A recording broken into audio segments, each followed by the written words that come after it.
आँख के पुतरिया के दिल बिसराई हो, आँख के पुतरिया के दिल बिसराई हो।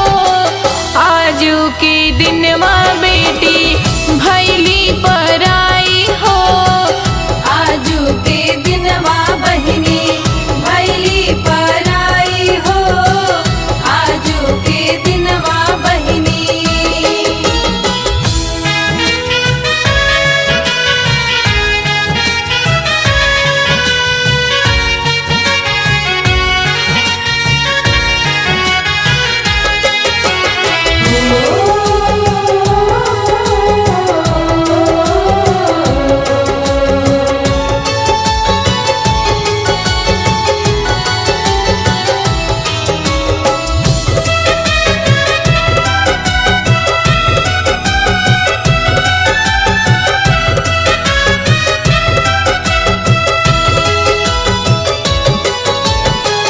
जब नाही हाथे अपना बेटी के खिलवले, ओही हाथे कन्यादान को के तेज दिहले।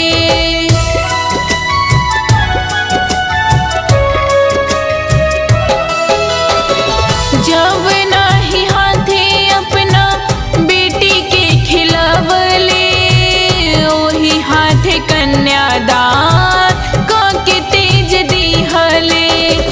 धोई के आचरवा रोबे छोटका मोर भाई हो, धोई के आचरवा रोबे छोटका मोर भाई हो। आजू के दिनवा बहिनी भैली पराई हो, आजू के दिनवा बहिनी भैली पराई हो, आजू के दिनवा बहिनी।